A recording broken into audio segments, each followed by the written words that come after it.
And we're live. Welcome, everybody. We've got a very special episode today. We got very special guests here to join us in promoting Les Indémodables' newest perfume.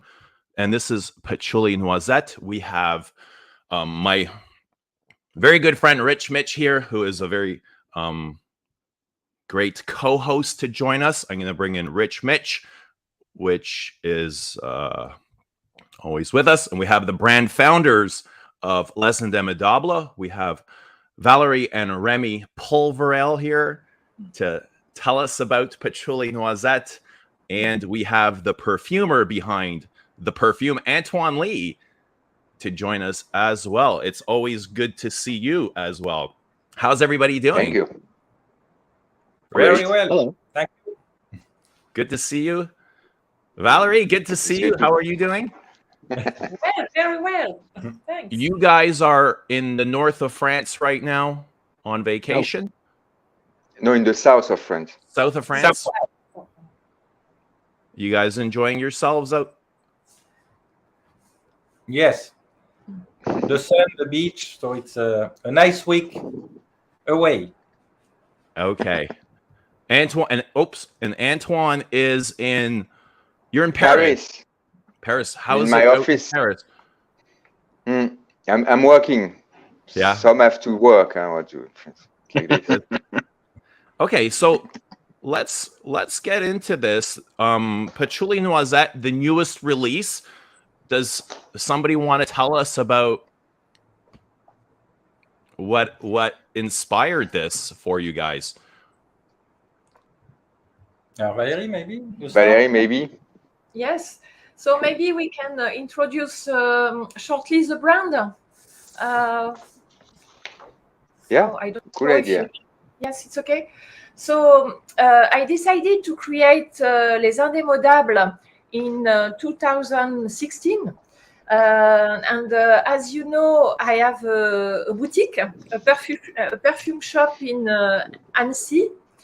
And the brand was born from the comments of perfume lovers that we welcome in our boutique. And I decided to revisit in an unconventional way the key olfactive families in perfumery. And it's an olfactive wardrobe.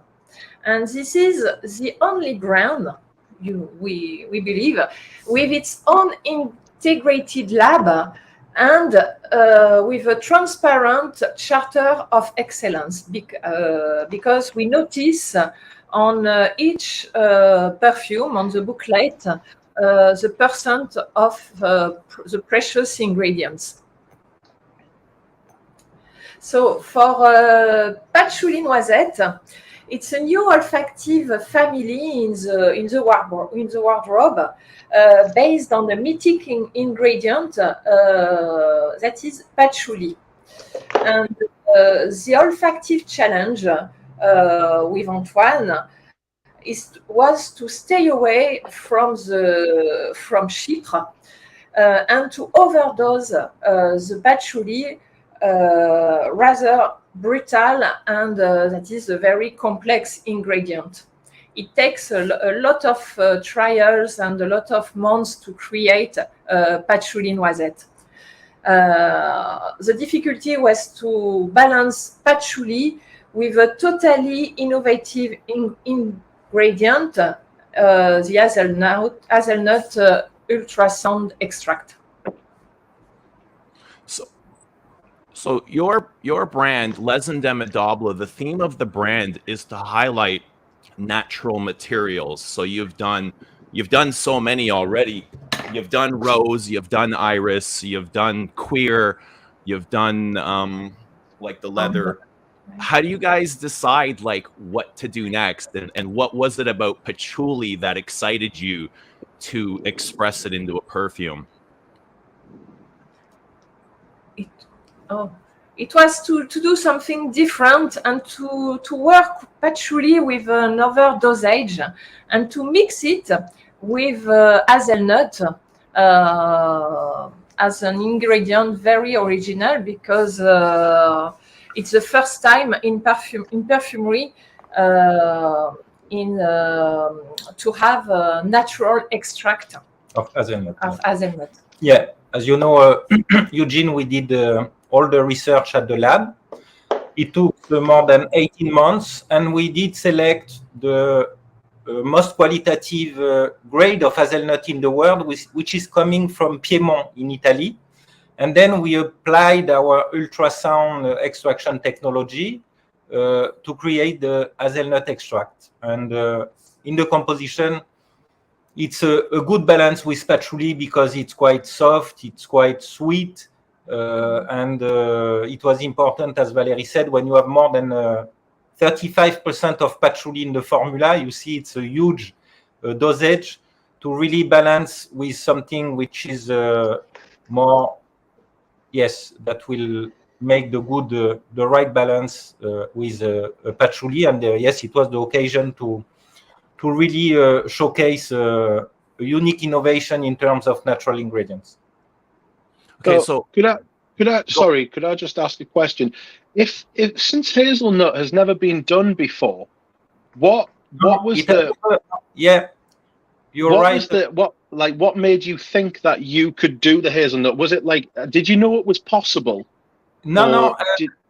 Actually, you see, Rich, we partner with a very famous chocolate maker, with whom we did source, by the way, the cocoa Colombia that you have in Vanilla Van.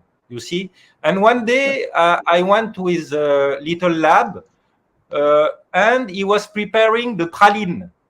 You see, that he's using in chocolate. And I tasted, and we were starting discussing about hazelnut. I had no idea about this incredible quality of hazelnut from Piedmont in Italy.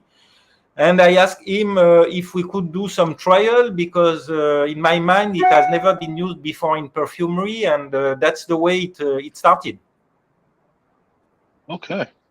let me ask something quickly. The majority of us here are probably familiar with patchouli, but can somebody explain kind of to people that have never smelled patchouli what kind of facets it adds to a perfume and what you can expect to smell from patchouli? Yeah. Okay. Antoine, you are here? Yeah, maybe I can speak.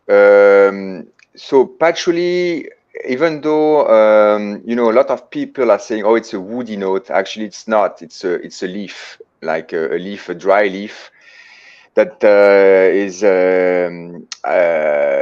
what we make water distillation to get the oil, the crude oil, and after we can do different rectification. And the facets are very numerous. I mean, you've got a lot of things. It's like basically in the vanilla goose, you know, you can have different facets. I mean, so it's very interesting to play with the nuances on this ingredient. So patchouli for me is, first of all, when you smell it right away, there is something very controversial,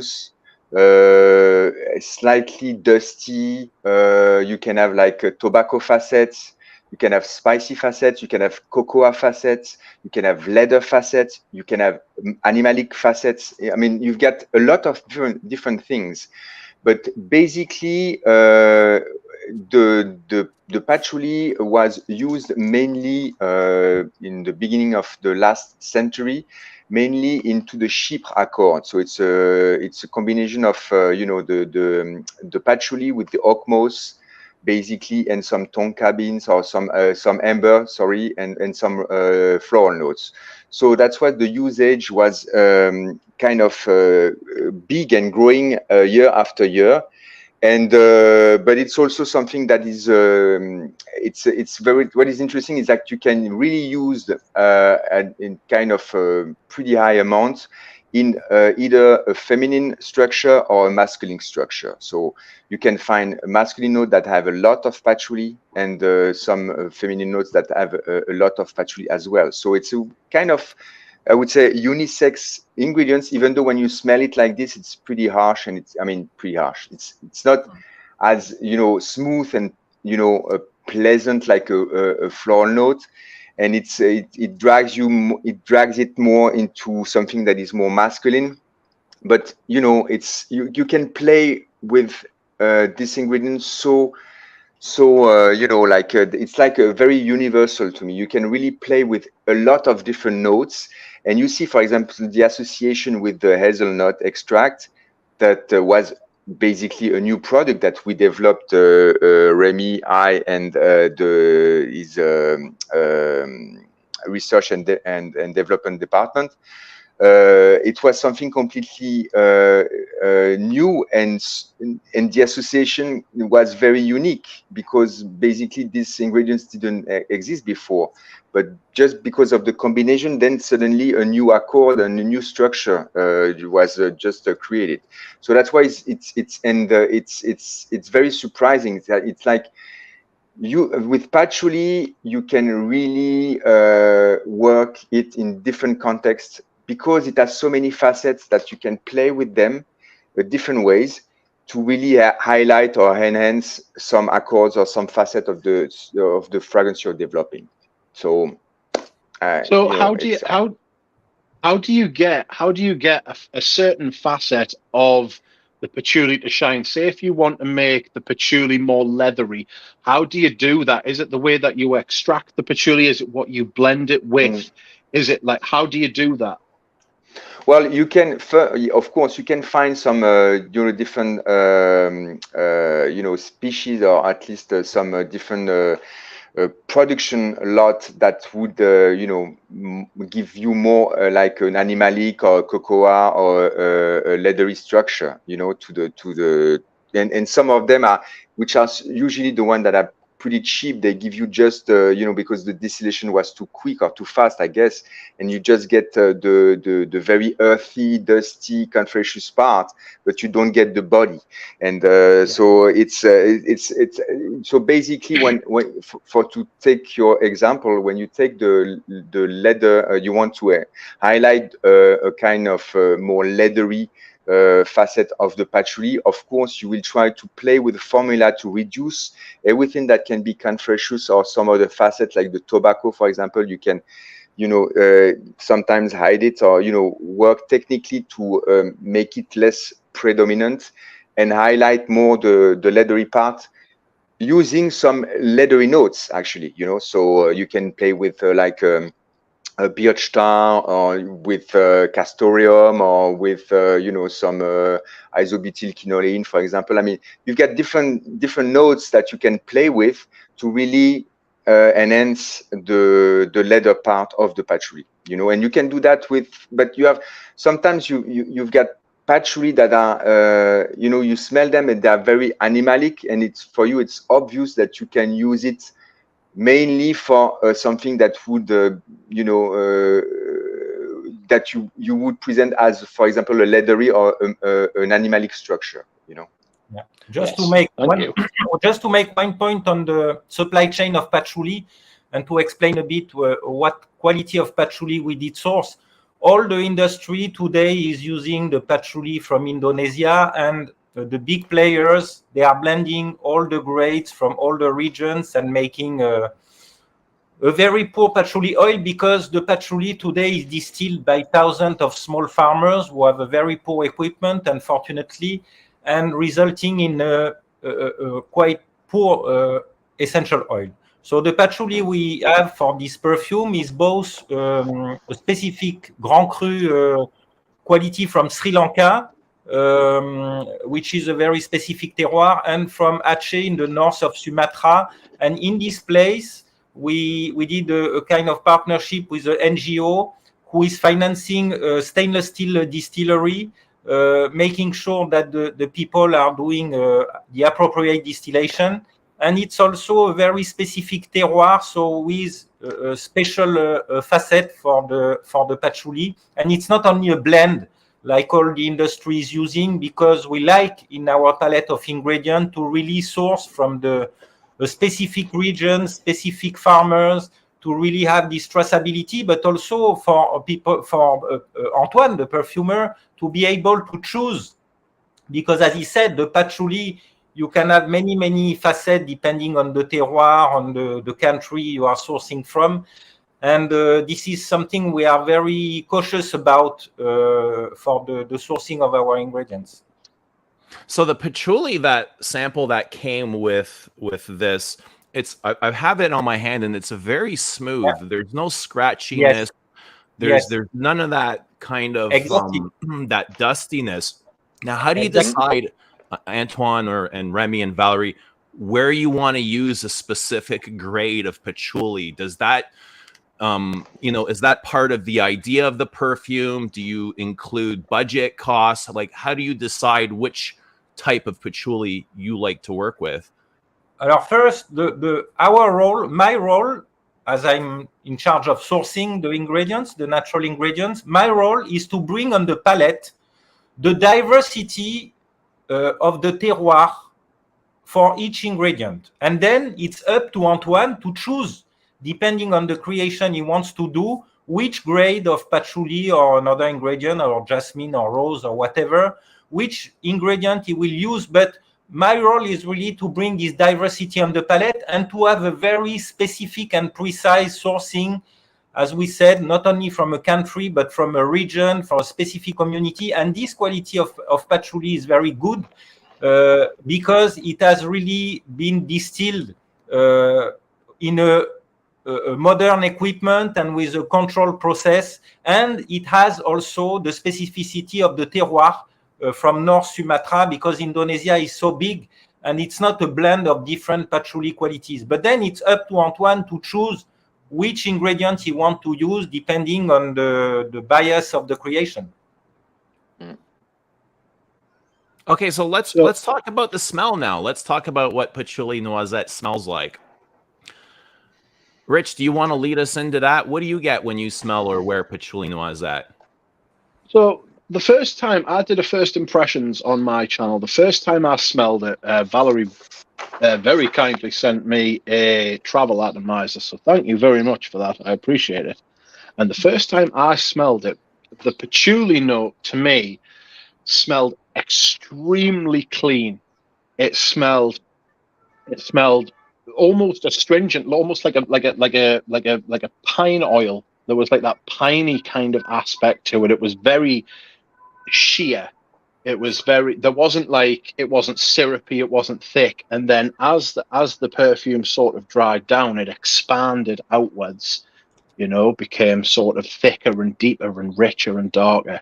The top of the patchouli, the top of the patchouli noisette, because I don't know what the other notes are in the perfume. I assume it's not just patchouli and hazelnut.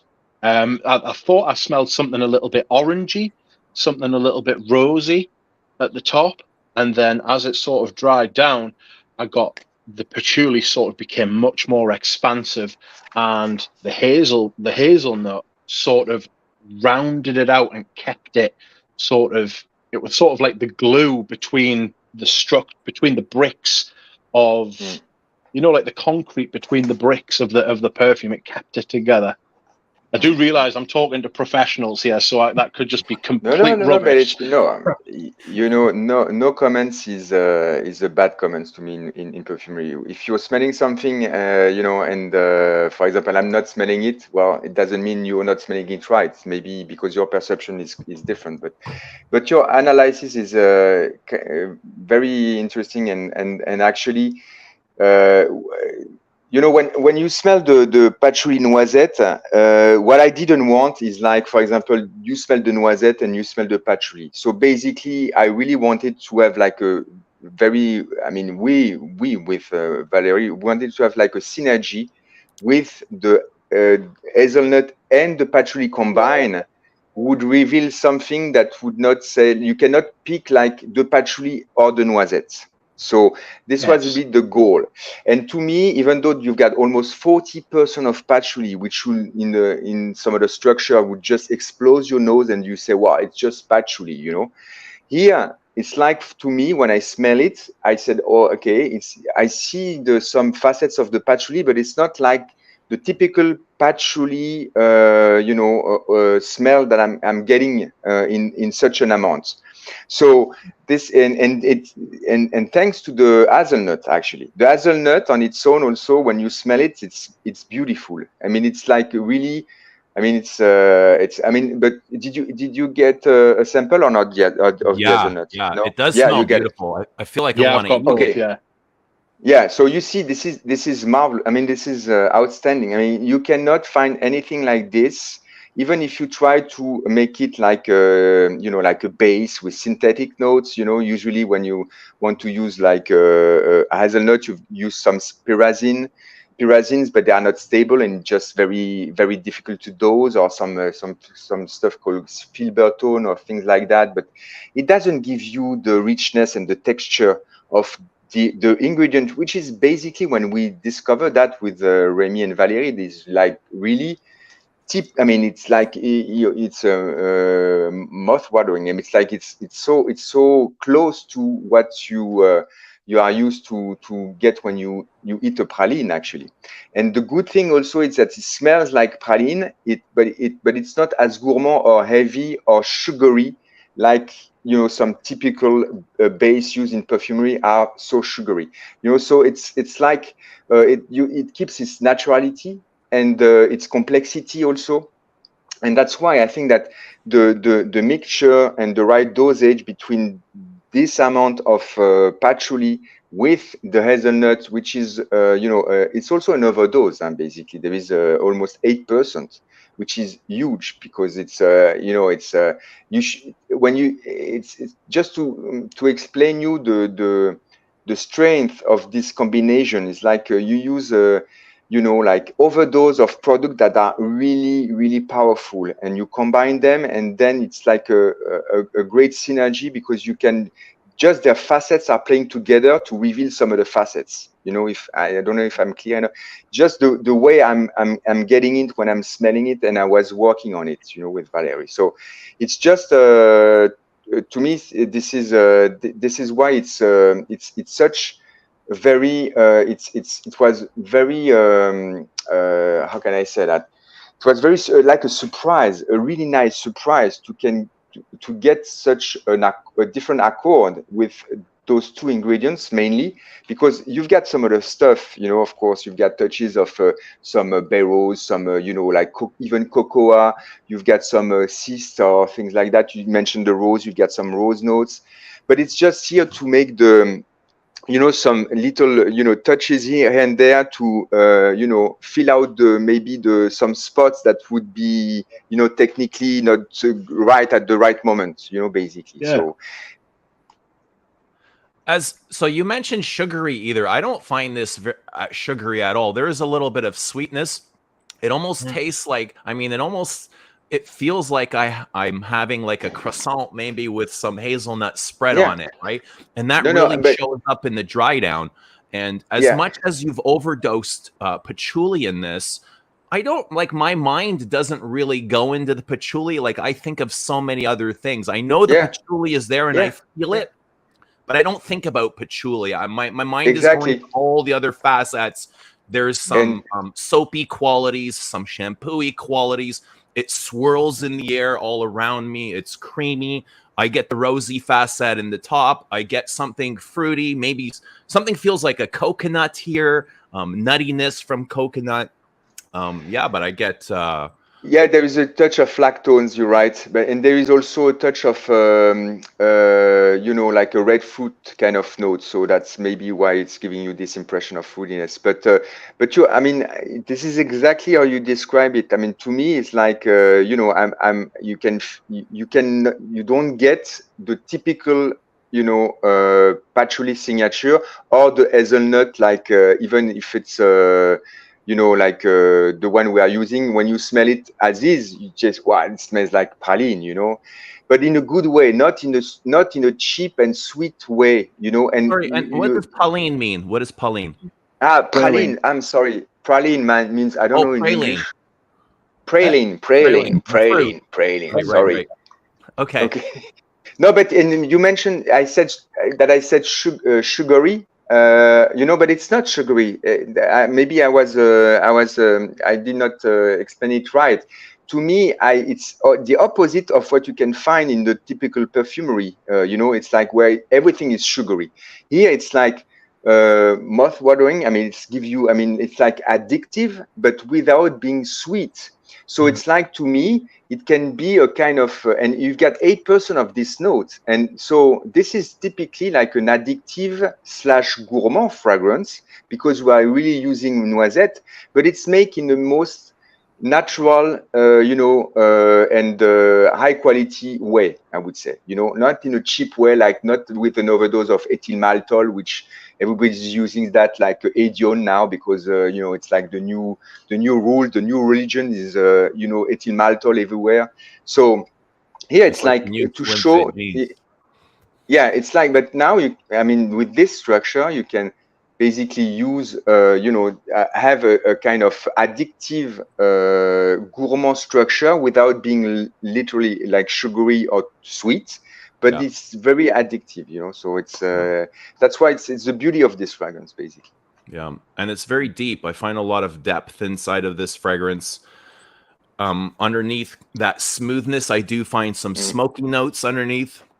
Yes, but you're right. There is very small leathery qualities. I wouldn't say there's leather in it, but it has like leathery qualities. So it's slightly.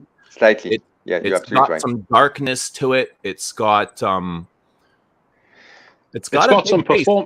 performance to it. It lasted at least 20 hours on my skin before I washed it off. Yeah, but that's for sure. With the amount of patchouli, yes, of course, yes. But you see, I mean, also you describe it pretty well. It's like, and Remi mentioned it also. It's like the selection he made, you know, on the different the 2 patchouli I used. They are very clean, without any distortion or anything that is off. Sometimes you smell qualities of patchouli that are just overburnt, or you know, like too. Here it's like they are really clean. So basically, but you can smell slightly some facets without any of them being overly dominant. So basically, it's like you've got the structure of the patchouli in a clean way, even though I don't like this expression. And then after, you can use some other elements coming from the outside to push and to reveal them more, like the leather, like also the tobacco, even the spiciness, the earthiness, the mossiness, you know, this kind of thing. And so that's why it's easier when you've got something that is extremely clean and pure, like the ones I'm using. Then after, it's even I would say easier to add the facets back the way you want, you know. So that's what's also the beauty of it. Yeah. Valêrie, what kind of reaction have you been getting to Patchouli Noisette? What's been the feedback from the people that have smelled it? What surprised me is that because in the shop we introduced Patchouli Noisette to everyone. And what surprised me is even people who don't like patchouli, they like this one. So it means that it's not, I think there is, I don't know to say it in English, it's a cliché with patchouli note, which represent very often hippie notes. And this one is not, as Antoine said, is very clear. And we have fresh notes, we have woody notes, we have balsamic notes, and we have a very good and positive reviews with our customers. Yeah. It is a clean fragrance, but it's got depth.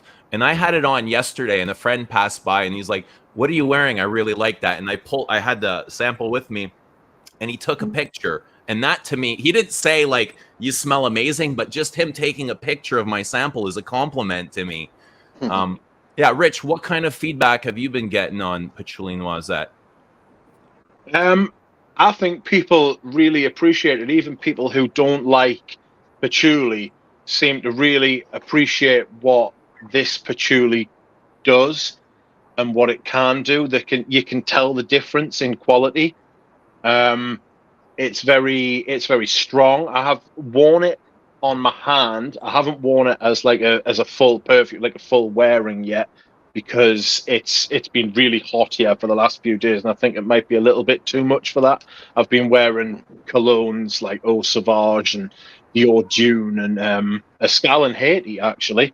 So I've been wearing them for the heat, but I have been wearing this on skin, like on my hands and stuff, so I can get to know it better.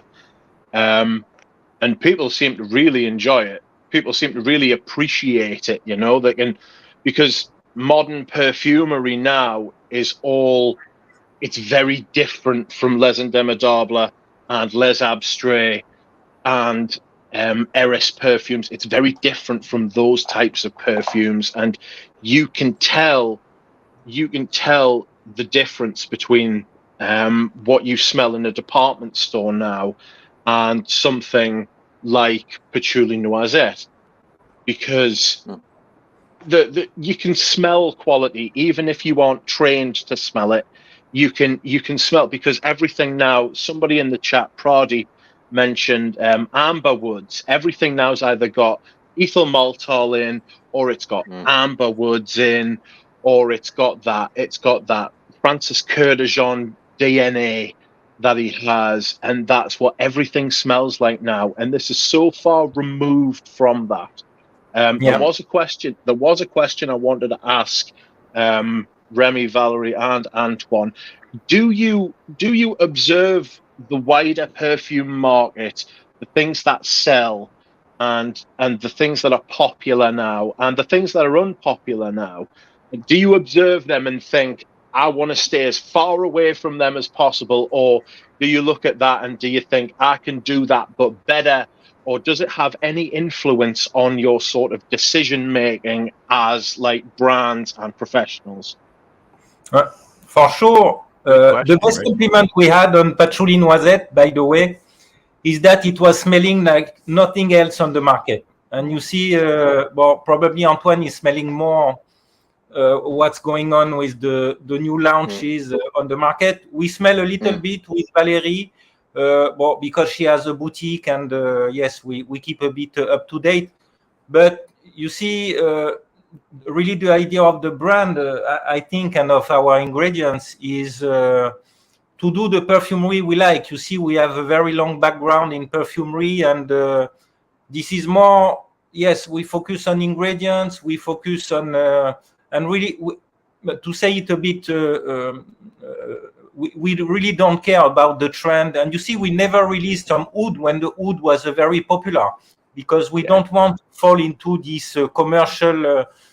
We are not in the mild water. We like people who love, or maybe who hate. You see, the perfume we will release, but we don't want to be in the commercial. Maybe if it's not a good strategy to become big, to become a big brand, but this is not the objective. What do you think, Antoine? Yeah, I think. Yeah, no, it's no, but I mean, to me, it's just, you know, I've been working for more than 25 years in the industrial perfumery. That's the way I call it now, because it's very just industrial and not creative at all. I mean, to my point, but even based on what I was obliged to do, you know, basically. So it's just that, and I tried when I was in the system, I tried to really try to make things different, but all the time, each time you wanted to be very creative, then you don't pass the test, and then you don't win the business. So basically, you when you create something, everybody says in the team, the client team, oh, that's great, it's completely unique, and let's put it on test. And suddenly in test you're number 3, and suddenly they say, but what is this thing? What did you do that? And I said, like 2 weeks ago, you were like in love with it. So you see, this is, and it was a lot of frustration. And when you, and I tried to, or even to do some niche, you know, things when I was in the industry, but it was not the same feeling as I am now as an independent. And you know what, as Remi said, let them do what they want. They can roll it out, you know, and go wherever they want. But I'm sure it's going to be complicated at one point, because basically they are copying each other, and there is no really DNA of anything. I mean, it's just like if you I'm not going to name some brands, but you've got like big license company that have different big prestigious brand, but when you smell them, you just notice that you can basically take one, put it under the other one, and nobody would notice it, because basically they are based on the same structure that tastes very well. After they add a little bit of this, a little bit of that to do a slightly differentiation, but this is mainly the same thing, because the consumer test is ruling their world, and that's okay. That's the way they want to do it. Before I was frustrating because I was in the business. Now I'm out, and it's just like I don't give a damn. They can do whatever they want. It's just much more interesting what we are doing with Valêrie and Remi throughout the Les Indémodables and some other brands I'm working on. It's just because there is no trend, like a trend, studies before what is the market we want to eat. No, we are just brainstorming about an ingredient that is really important for us or in the perfumery, and we want just to retweet it and reveal a new story with this ingredient. Like for Patchouli Noisette is a new chapter to the series of patchoulis that you can have on the market. When I was young, my father was wearing Gentleman Givenchy, which is an overdose of patchouli. It's like, I think it's even above 50%, I think. But then when you smelled it, it was really patchouli, like the old way, the old-fashioned way. It was I still love it. I think it's brilliant mixture, but it only please the patchouli lovers. With Patchouli Noisette, what will be interesting is to try to convince people that they think they don't like patchouli because it's too like hippies or like peace and love kind of stuff, and they are not into that. But just to show them that you can, with also an overdose of these ingredients, present a new story, present a new idea of the patchouli, and it was the goal, to try to make a more I would say more contemporary. I don't like the term modern, but more contemporary and more unexpected structure around the patchouli. It was the idea, and that's why it's so exciting, because basically among us, the three of us, we decide whatever we want to put on the market, and we just brainstorm on what is the good mod and what is not, and we don't ask any other like either marketing team or either like a trendsetter guy who knows everything but actually doesn't know anything. You've got a lot of people like that, huh? And or like some consumer testing. So basically it's just it's beautiful. It's like freedom, and actually it's working. The brand is growing nicely, surely, but nicely, and we are really happy, and that's all we want, and that's all we need.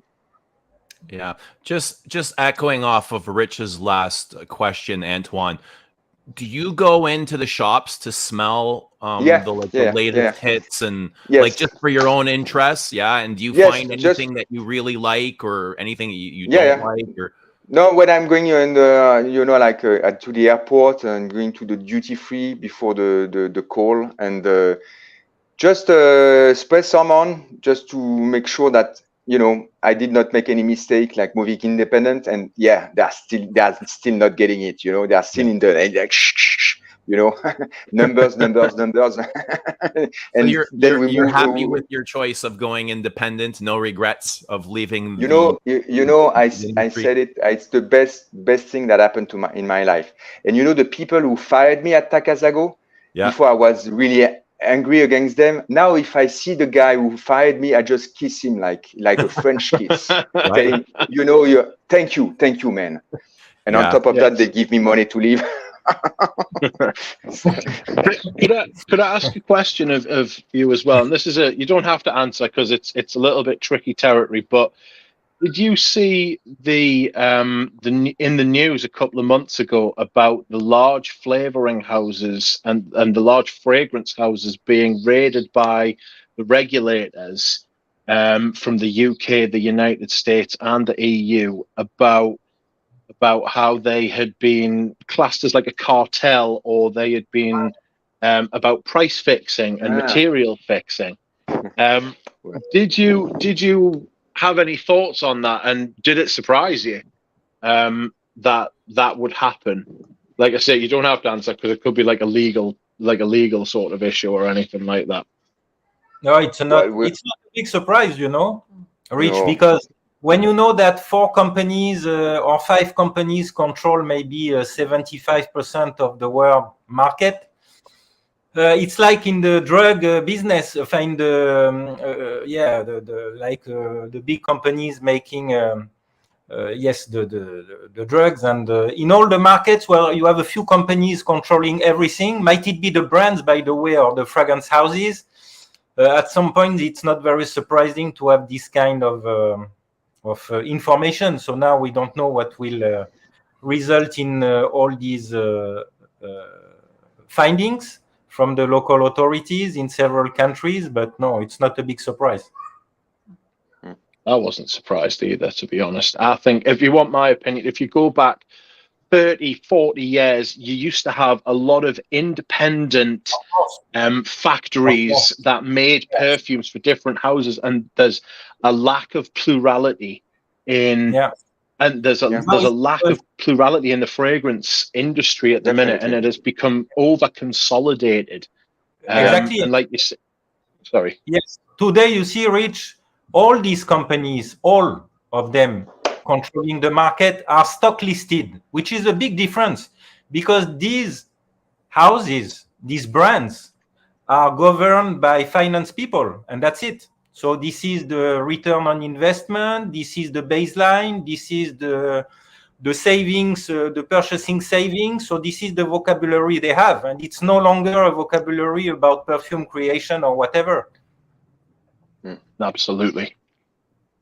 I couldn't work for them. I'm surprised Antoine lasted as long as he did. I couldn't work under them kind of But you know, I mean, yeah, I had that in mind, but it's difficult, you know, because I've got a family, I've got 3 kids, you know, it's and when you're in the business, you're really well paid as a perfumer. You're really, really well paid, because they are really crushing you to get the last drop of whatever work you can give to them. So basically, it's a kind of comfort zone that is difficult to quit, because I didn't know what I was expecting. So then when you get fired, just you know, kick in the ass, and you're just alone, and you just have to suddenly find a solution.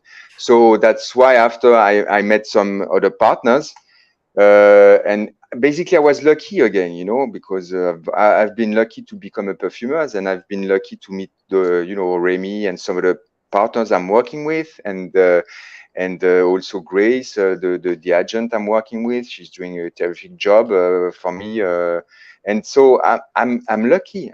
But you know, it's difficult, and I know because I discussed with a lot of perfumers from the company I was before, and I can tell you that without giving any names, there are a lot of them are very, very, very, very frustrated. Very frustrated. They have enough. And they just they look at me like, wow, you're so lucky now. You have such you know, such luck to feel that way, because I'm, you know, I'm smiling and I'm happy and I'm free. So and you look at them, they are just like they don't even speak normally, you know, anymore, because they are so formatted not to say the bad word at the bad time, at the bad person, because otherwise it might be a problem from them. You know, it's really like it's a strange world now. I mean, it has changed so much in 30 years. It's amazing. Yeah. So that's also you see, having a small brand like us, or like Jeanne with Les Abstraits, I think it's an entrepreneur story with the nice side, which is the freedom, which is that we need really to push, because this is our strength, and also the difficult times, because you don't have the financial means of the bigger company, but it's a choice. And as Antoine is saying, yes, maybe we have smaller wages as we used to have in the big corporation, but that's not a problem, and we make a living like this, and we are growing slowly but surely, and we keep the most important is that we keep our values, and we will not, you see, for money or for, that's the same policy that Valêrie has for the distribution of Les Indémodables. We don't try to be everywhere, and we are really looking for people who are passionate and who know, also who take time to really explain and sell the perfumes to their clients. So it's a choice of relationships of people who have the same philosophy as we have, and this is the way we want to grow. We don't want to grow to have more profit only, or you see, it's not the objective. And I think that the people can feel it from what we do and where we are distributed. It's very important for us. We come all from industry, because Remi came from Givaudan, and me, I was managing a chain of perfume shop before I creating Le Bistrot de la Beauté. And I was fed up to organize challenge, because you have the week Dior, the week Chanel, the week Lancôme, and all the sailors have a very enormous present if they do the business, if they do a good Sales. Good sales. So it's totally different, because whatever the quality of the perfume, the most important is to sell the perfume too. So Valêrie, you run a boutique. Can you tell us a little bit about helping a client select a fragrance, like the process that you put your clients through? Because I know you do something very specific, and you kind of yes, blind test a bunch of things. Tell us how that works. It's important for me, when people came at Le Bistrot de la Beauté, to make an experience. So first, we work only on appointment. If you don't have appointment, it's difficult for us, because I'm working a lot alone or with Remi for perfumes sometimes. And when you have your appointments, we have the Orga Parfum, and we present the perfumes, and all the presentation is blind, because for me it's important to know what you like. Of course, if you tell me I want Oriental perfume, it's very easy for me to introduce you all the Oriental perfumes. But what is interesting is to present unexpected families. Yes, unexpected families, and for you to be surprised, and it's an experience. And if you want to go further, we present you the ingredients, the Grand Cru. So it's an hour time where you really take the time to discuss with the client, and that's a very rich exchange. And as Valêrie is saying, she's distributing several niche brands, but even Les Indémodables, everything is smell blind. So the people, they smell A, B, C, D, and that's it. There is no name, no brand, no nothing. So, and the people get a bit lost, because they are not used to that. They don't know if it's male, female, or whatever. And here you are really getting into the olfaction, and that's what's interesting, and not having a speech of a brand saying I sell Dior, I sell this brand, and so this is another way of showing perfumery. And we come back to the distribution side, and for us it's important to partner at the distribution level with some small perfumery like Valêrie, who has the same philosophy of really discussing about the smell and not about a brand or a perfume name that basically nobody cares about. Yeah. So for the people out there that are interested in Valérie's services, where can they find you? How can they get a hold of you, Valêrie? You can take on the website of Le Bistrot de la Beauté. Yeah, and so people make an appointment. So Annecy is quite a touristic city. So the people are calling or making an appointment, and that's it. So they can call, or you can book an appointment online. email, They call. can send us a message on Instagram or or even by Les Indémodables website too. It's very easy to find us. Yeah, and also recently, you see, Eugene, we did a few visits of our partners. Might it be in Italy, in Switzerland, in Belgium, in a few countries. And it's interesting. We like also to meet not only the retailers, our partners, but also the clients. And for a brand like Les Indémodables and Valêrie, you see, for the social networks, it's also something important. She didn't outsource this. She's answering to each message. Myself also, sometimes I have some messages, and it's important to really stick to this relationship, personal relationship of a small house at some point. And I think the people like that. Yeah. So anyone that was interested in Valérie's services, there's the name of her boutique there. It's Bistro de la Butte. It's up there on the screen. De la Butte. There you go. De la beauté. Let me ask Valêrie, when you first discovered perfumes, Valêrie, what kind of things were you wearing? What things interested you most? Like when you my first perfume was I think it was Féminité du Bois. Okay. And during my studies, it was Mitsuko by Guerlain. Wow. How, like, these aren't easy perfumes to find. Are these things that were easily accessible to you being in France? Because here in Canada, if you mention Mitsuko or Féminité du Bois, nobody will know what you're talking about. They're not easily accessible. You don't find them with all the greatest hits. Was this something that was passed down to you, or how did you discover like such fine fragrances? Because when I was young, I was always attracted. I was always been attracted by perfume. So I was always smelling the new perfume. I have a collection of the small bottles. So, yeah, and those perfumes, you had commercial on it. I mean, not Mitsuko, but I mean, Valêrie mentioned Féminité du Bois, which was launched, I think, in the early 90s, if I'm right. Yeah. And so you had even like advertisement on the walls, you know, like on the bus stops and everything. So it was you know, I understand that in Canada, of course, Féminité du Bois nobody knows, but you know, France is a country of perfume. Yeah. I'm not saying always good perfumes, but perfumes.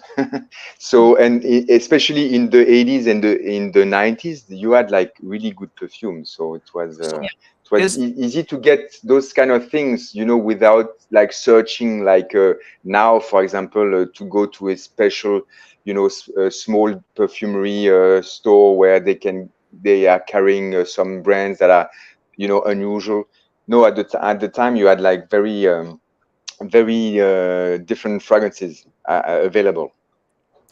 Is it common to smell, let's say, Mitsuko or Féminité du Bois in France on somebody walking by? No longer. Oh, not now. I don't think so now. No. Mitsuko, no, but Féminité du Bois, yes. Yeah, Féminité du Bois, actually, I re-smelled it on somebody like maybe 2 weeks ago. And I was, wow. Have any of you smelt your own fragrance on random strangers walking by? Yeah. Have you, Valêrie? Yes.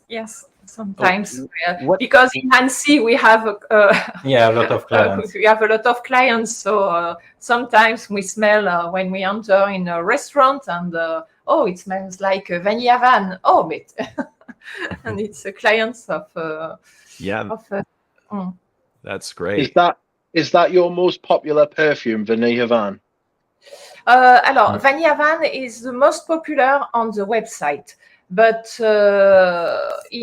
for example, at Le Bistrot de la Beauté or in Europe, for example, all the range has its success because we have Chypre Azural, which is very, it depends on the seasons too.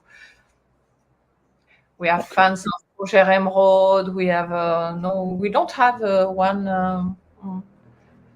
So when you're with clients and you're having them smell a bunch of things, what's the best way to get them to reset their nose? Because if you smell too many things, it becomes too much. What kind of things work for you to help?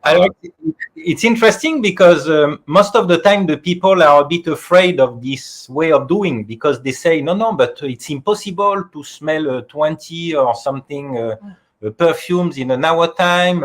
I will have a headache, and at the end of the time, no. So we always smell from the fresher to the most, let's say, Oriental families. So this is the way we do. And sometimes we make a 5 minutes break, and we go outside for 2 or 3 minutes to get some fresh air, and that's it. But most of the time, it's working pretty well. And this is really, for me, the point where you see that the ingredients we use are different, because you never have anybody who has a headache with these perfumes. I think, which is not the case if you go in a Sephora or in a Douglas or whatever, smelling the classical perfume. If you smell 20, I think you will have a problem. Yeah. It's like good wines, you know. You never had an headache when you are drinking good Bourgogne, or you know, it's not possible. That's why. Yeah, I guess that is the theme to the brand, is to have high quality fragrances that are interesting, and it really shows in you know, the texture of your perfumes, the richness, the colors are more brighter and vivid, and I think that has a lot to do with the amount of naturals that go in to your fragrances. That just adds so much depth and clarity, and soul, and vibration, and even the perfumes, they vibrate at a much higher level, and they speak, you know, to the soul, to the heart, and every wearing is a beautiful experience. We don't put any coloration in the juice, you know, they are just natural. So it's completely the opposite of what the industry also is making, because they just want, like, as they say, water white concentrate, so they can put the coloration they want for their marketing team. You know, it's more important than the juice, of course. So here we don't care. I mean, it's just like the natural aspect that comes to it. It might be brown like Vanilla Van, or it might be, you know, slightly yellow like the Patchouli Noisette, and it's the way it is. Just, you know, we don't treat the people just the way it is. Great. I was very surprised at how clear the patchouli ache ingredient was by itself. I thought it would have been a lot darker. And it's very clear. It's almost crystal clear. Yeah, you're right. Clear, yeah. This is a good point, because the quality I was buying before, when I was in the big industry, were dark. By the way, we were what they call the crude patchouli imported from Indonesia was dark, so it was almost black because of the very poor distillation process. And the quality we have is gold to yellow, quite clear quality, because also of the distillation, it's not burnt, you see, because most of the time the poor farmers that are making the distillation in the middle of the forest, they are sleeping and they are forgetting the distillation, and they distill maybe 10 hours instead of 10 hours. So all this is blended, and that's why the fragrance houses, when they import this kind of very poor qualities, they need to make some rectification, some cleaning, some to really improve the color and hide at some point the poor quality of the oil. Our oil, the Ache, for instance, or the Sri Lanka oil, are distilled, and that's it, because it is well distilled and it is done in a small quantity. And you're right, the quality is very clear. How do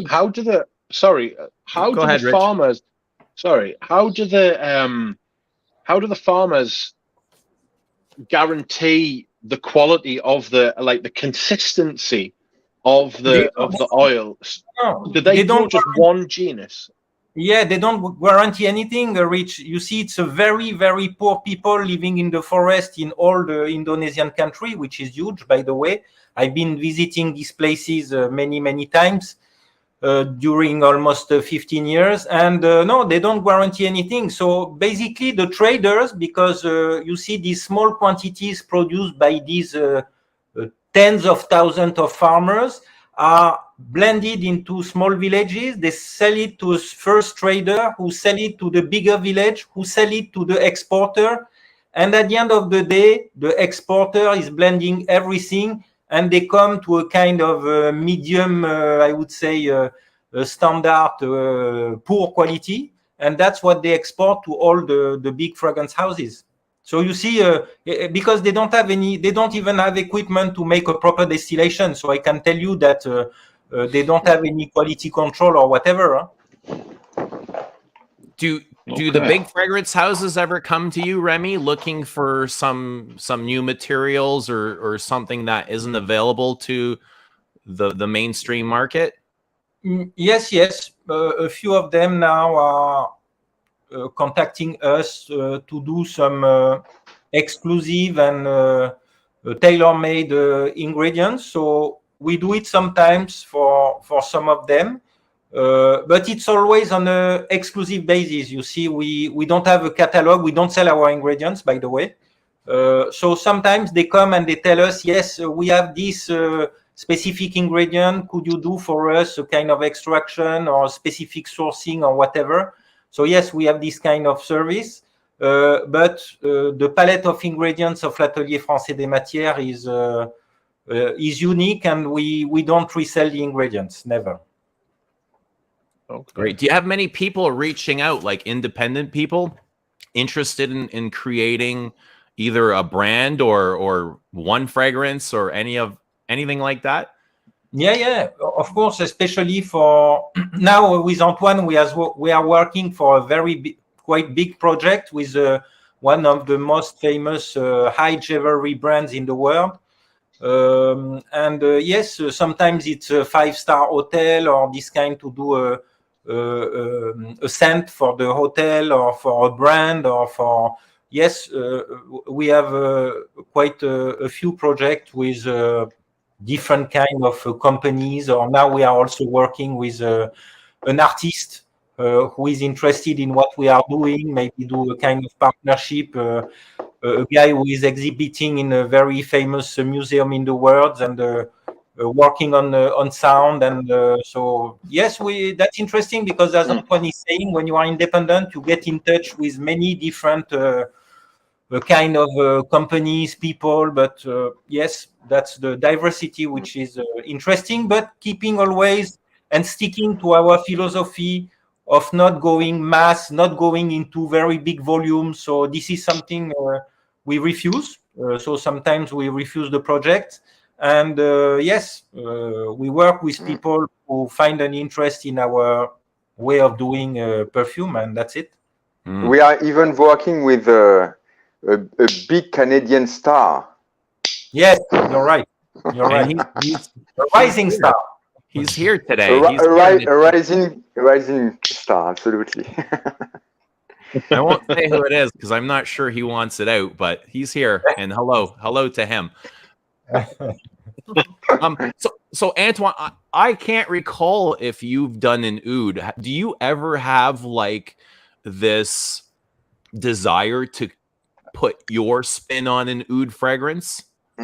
It's a good question, actually. No, because each time something is like a fashion, and that you have to everybody, it's like everybody's on 18 maltol, or everybody's on ambroxan, or and suddenly you had the oud, even like I don't know, like the some brands that are completely irrelevant to work on oud were making a oud. So I think it was stupid, and when it's stupid, then I don't want to it sounds stupid to me. Sorry, and it's not stupid. No, maybe it's good. It's for me, it's stupid to like everybody wants to do a oud because the new El Dorado is the Middle East. We have to please the the countries over there, and so actually we never did a oud. Of course, we never had this question in mind, like, are we going to do oud? No, never. And to me, oud is like, it's, first of all, it's extremely difficult to find a right oud.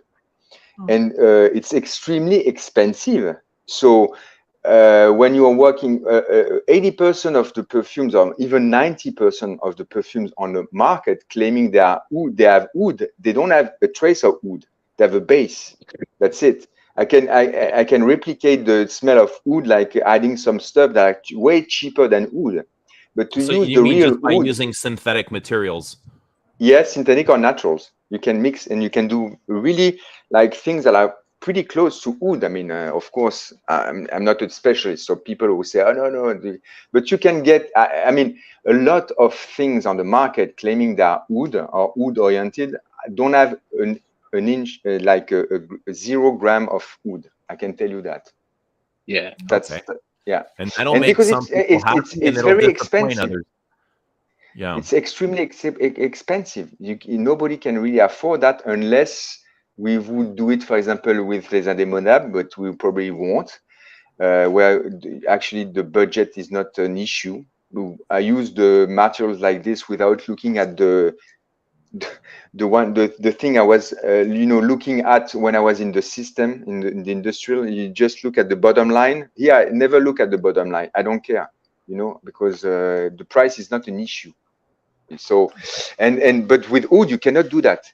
Oud would just take like, suddenly you add 1% of oud, it would take like 60% of the cost of your formula, and you're out of balance. Yeah. Is there any material that excites you to work with that you've never worked with before? Outside of oud, something that you'd love to try? Something I love to try. Or even Remi or Valêrie, is there a material you guys have never worked with that you're I mean, when I started perfumery, I was in the school in '89 of the last century, and you still had access to those nitro musks. So I know it's not good because it's not good for the health or the environment, but those things like muscambret, musk xylene, musk ketone, they were like kind of musk I'm missing a lot because they were really adding something different, a new dimension. And I have to tell you also that I regret, but I understand why you are not using that, like the real animalic products, like the real civet, the mustonquin. I mean, this was, I remember that, for example, there was a fragrance made in the 80s called La Nuit Paco Rabanne. And it was something extremely beautiful. I mean, in the wear, it was made by my mentor at the time, Jean Guichard. And it was really like something extremely sensual and very in a very animalic, but not, I mean, it was a sexual, fragrance to me. And it was made mainly because it was using a natural civet. Okay. And of course, at the time I just began my career, they had to switch it because we were not allowed to use, civet anymore, like natural civet. And so they use like a base. And suddenly the fragrance like shrink down like this. Yeah. So, but I understand the issue, but it's just that, and that's why a lot of people are complaining about the guerlains, the old guerlains, for example, Shalimar, I remember my aunt, my aunt, she was wearing Shalimar and like for decades. And they just removed the civet again, in this fragrance, and suddenly it was not the same thing for her. So that's so otherwise, new ingredients. I'm not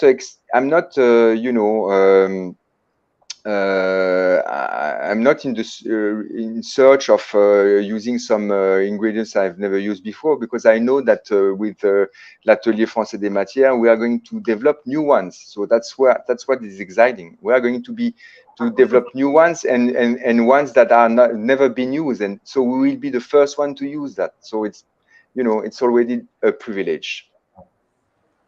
Yeah. There you go. There's a few. There are a few ingredients that you haven't like utilized yet as like the base for the, or like the star of each fragrance, stuff like lavender, cedar. I know that you may have like used them in the fragrances, but they're not like the patchouli in Patchouli Noisette. They haven't been the star of the show. Yeah, like they're not the highlight, like elemi resin, cedar, oak moss, my favorite, and sandalwood. And I know there are quite a few people that I talk to on my channel who, when I was talking that I was going to do this stream, and they were saying, ask Remi and Antoine if they would do a sandalwood fragrance, an oud fragrance, like things like that. Are there any sort of ingredients that you've got in mind that you would like to use without sort of giving it away? Like, if you don't want to say it, I understand, because it would be like something that's going to come in future. But have you got like ideas for like where you would like to take it next? Yeah, when we sometimes it comes from a rare crop that we identify, or sometimes more classical ingredients. I don't know. For me, each ingredient has a really incredible story, and that's always a pleasure to make a focus on a specific ingredient. Might it be bergamot, cyst, mimosa, or whatever? It's I love them all almost, and but yeah, then I think it's really a question for me and for Antoine to. Yeah. Either to have this ultrasound extraction technique, which will bring us some new facet on an ingredient. So now we are working on some trials on new ingredients, or to really identify a specific terroir on a classical ingredient like rose or whatever, but with a different smell because of the terroir. So you see, when we get this focus on this really interesting fit, then it can be the starting point for a creation. But I mean, maybe, I don't know, with Valêrie and Antoine, we'll decide for the next creation. We don't know yet, but then we discuss together, and sometimes. But you see, you have so many interesting ingredients. But you see, you are mentioning oak moss.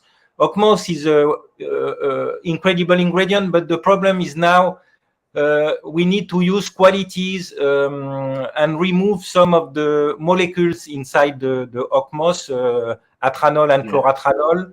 And I don't know what you think, Antoine, but no, it's not the same. It's not the same thing. It's not the same. It removes really the main interest of oak moss, and exactly. It's a pity to. You see, all the time we have to remove the good ingredients that is giving a lot of identity to the ingredient. That's unfortunate, but that's like this. So basically, you remove it, it's not the same thing. It's not the same thing. So you try to compensate with base or things like that, but it's not exactly the same thing. So we won't probably don't. It would have been a good idea if the oak moss was still, you know, the same it was like 10 years or 15 years ago. But now I don't think it's not going to be a question. And you know, regarding the sandalwood, I'm a sandalwood lover. I use a lot of sandalwood, but synthetic sandalwood, like the Javanol from Givaudan. I love this thing from the start, from the beginning. It just, you know, when they showed it to the perfumers over there, like I say, wow, I fall in love.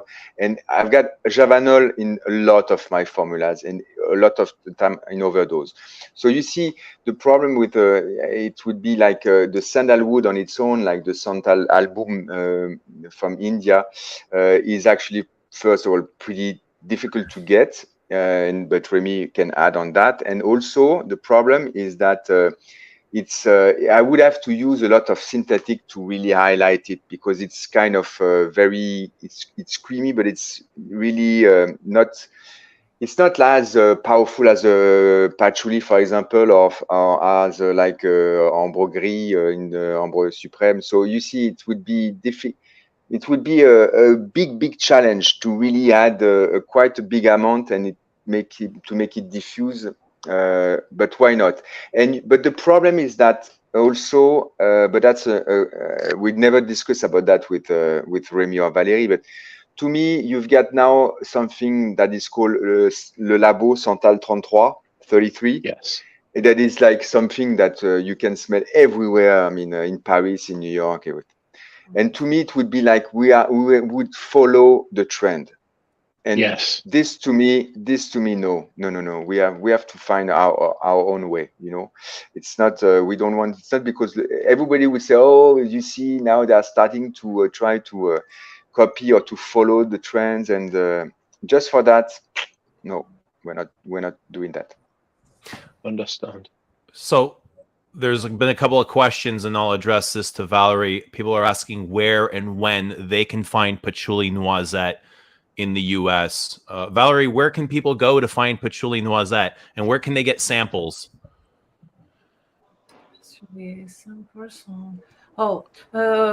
It's difficult for us to make samples because we are a small companies, and so we have the discovery set, and so we have added, of course, patchouli noisette in the discovery set, and we have launched the travel set of patchouli noisette, but we don't want to have a boutique of samples on the website.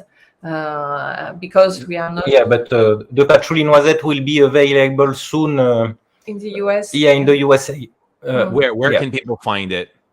Oh, in different places, but Lucky Scent probably first, and yeah. So in a couple of weeks, I think it will be it will be available in these at our retailers in the USA. And where in Europe is it available? Where can people go to find it in Europe? In many countries. Yeah, now you have it in Spain, in France, in Italy, in Luxembourg, in England, in Hungary, in Portugal, in Lisboa. Very nice perfumery. So in many countries, in Croatia with Borut. Bologna with our partner, yeah, very nice lady also. So now in many places, soon in the Northern Europe. Yes, so quite available also in Dubai. We are with a partner in Dubai. So yes, in many countries, but yes, in the USA, it will come soon because the orders are now ongoing with our local partners. Okay, so that is Les Indémodables Patchouli Noisette. It'll be available in the US very soon. You can find it at Lucky Scent. You can find it at Les Indémodables website. You guys ship worldwide. Is there anything else you guys would like to ask before we wrap this up, or add, or Rich, do you have any questions? Or Valêrie, is there anything I have a question or two. I was going to ask Valêrie, do you have any plans to release the fragrances in 100 ml bottles? 100 ml. I would love that. I would buy all of them in 100 ml bottles if I could. We will have probably another format soon, but it will be smaller and more concentrated. Very concentrated. Yeah, that's the unexpected side of Remi, you see. If you ask for more, he'd give you less. Yes, less is more. Less is more, Rich. You will see. Yes, okay. I will look forward to that. That is exciting. Yes. Guys, that is exciting. Could I ask Antoine one last question? I've always wanted to ask Antoine this. I know that, well, I've heard that your favorite fragrance is Eau Sauvage by Dior, or that it's one of the fragrances that you love. I've heard that before. Okay, no, it's I have a lot of respect for this fragrance as a olfactive structure and construction, because it's really meticulously made, you know, and it's perfectly, I mean, like, it's like Diorissimo and all the work from Rudniska, actually. But it's not it's something it's more like I'm very respectful for this, and each time I'm smelling it in the street, of course you can recognize it. So it's a sign of course of an excellent fragrance, because you are not you know it's Eau Sauvage, but I did not wear it before. No, it's not. It's not this one. No. I understand. No, is that just because of the way it's made? Yeah, it's just because to me, each time I smell it, I say, wow, it's wonderful. But to me, it's also my dad was wearing that, so it's difficult to wear it after him. You know, you understand? It's just like I didn't want at the time. You know, when I was really young, I one of the first one I used was Azzaro for men, you see, and after the one that really I really loved was Grey Flannel by Geoffrey Bean. It's not a famous one, but sorry. Good choice. I have been using that one for many years. Okay, I didn't know. So at least we got one common point. In my office, still a big bottle of Grey Flannel. Okay. Big violet. I wore a lot, but I mean, Grey Flannel was for me something. It was a shock. It was an olfactory shock when I smelled it. Yeah, there's a punch to it. Thank you so much, everybody. Thank you, Valêrie. Thank you, Remi, for coming on and telling us about your new product. Thank you, Antoine, for coming back. It's always no problem. Pleasure. You're always welcome back. If there's anything you ever want to talk about, people, please go and check out Les Indémodables' newest release, Patchouli Noisette, a hazelnut and patchouli accord. Rich, thank you so much. We might be back later, but Valêrie and Remi, enjoy the rest of your vacation. Antoine, enjoy the rest of your day. Everybody at home, have a great day. We'll see you soon. Love you all. Bye for now. Thank you. Thank you. Bye-bye.